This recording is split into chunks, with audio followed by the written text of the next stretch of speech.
jelas menduga ada dua, jaksa tidak tahu pedoman Kejaksaan Penanganan Perkara Tindak Pidana Lingkungan itu, atau jaksa memaksakan diri. Daniel harus dianggap dan wajib dianggap sebagai pejuang lingkungan dan tidak patut dia disidangkan, harus dihentikan kasusnya. Yang kedua, secara materi itu ada jumping conclusion antara pernyataan Daniel dalam Facebooknya dan kesimpulan jaksa mengenai tindak pidana. Ini penting yang harus kita sampaikan. Ada dua eksepsi.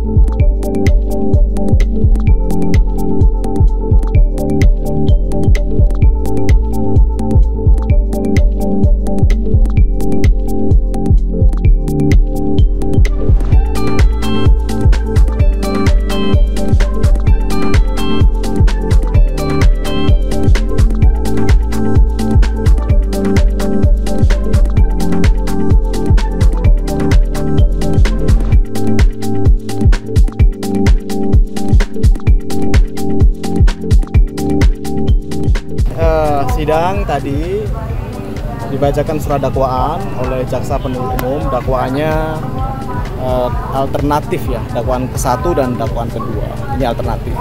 Dan kedua-duanya adalah melanggar Undang-Undang ITE tentang pasal 27 kalau nggak salah ya. Pasal 27. Kami sudah menyampaikan, sebelum kami menyampaikan soal tanggapan atas dakwaan, kami menyampaikan apakah jaksa telah melakukan perintah dalam peraturan kejaksaan pedoman penanganan perkara tindak pidana lingkungan hidup nomor 18 tahun 2022. Karena di situ diperintahkan jaksa jika ada pejuang lingkungan yang menyampaikan aspirasi, keluhan, kritiknya tidak bisa dipidana.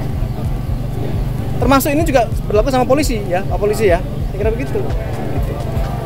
Untuk itu kami menanyakan pada hakim, apakah ada upaya itu? Ternyata memang kami tidak menemukan dokumen apapun bahwa jaksa telah melakukan upaya yang maksimal untuk menutup kasus ini. Sehingga kami jelas menduga ada dua, jaksa tidak tahu pedoman Kejaksaan Penanganan Perkara Tindak Pidana Lingkungan itu, atau jaksa memaksakan diri. Itu yang kami sampaikan. Kami akan eksepsi ya terkait dengan dua hal. Yang pertama, Daniel harus dianggap dan wajib dianggap sebagai pejuang lingkungan dan tidak patut dia disidangkan, harus dihentikan kasusnya. Yang kedua, secara materi itu ada jumping conclusion antara pernyataan Daniel dalam Facebooknya dan kesimpulan jaksa mengenai tindak pidana. Ini penting yang harus kita sampaikan. Ada dua eksepsi. Nanti juga kami akan memberikan kesempatan kepada Daniel untuk menyampaikan keberatan dan niatnya. Karena pejuang lingkungan itu dilihat juga dari niat baiknya. Saya pikir begitu. Terima kasih teman media. Pak, untuk yang dihadirkan Daniel itu menurut panjenengan bagaimana Pak?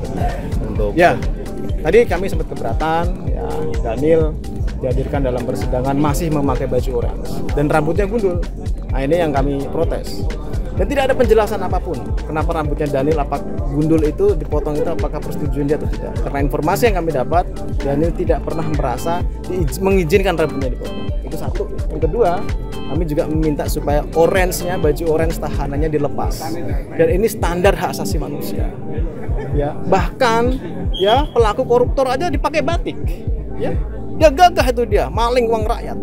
Ini memperjuangkan masa depan rakyat, masa depan republik, masa depan generasi yang akan datang. Diperlakukan seperti itu. Ini kondisi hukum hari ini. Pak, mengenai penangguhan penahanan bagaimana Pak? Tentang terkait dengan penangguhan penahanan tadi majelis masih berkoordinasi, belum ada sepakat ya. Dan ini patut kami sayangkan karena memutus apakah ditahan apa enggak. Ukurannya cuma 3, Mbak ya. Mengulangi perbuatan, melarikan diri atau menghilangkan barang bukti. Tiga-tiganya nggak mungkin Daniel. Kami jamin. Daniel orang terpelajar dan kredibilitasnya kita akui.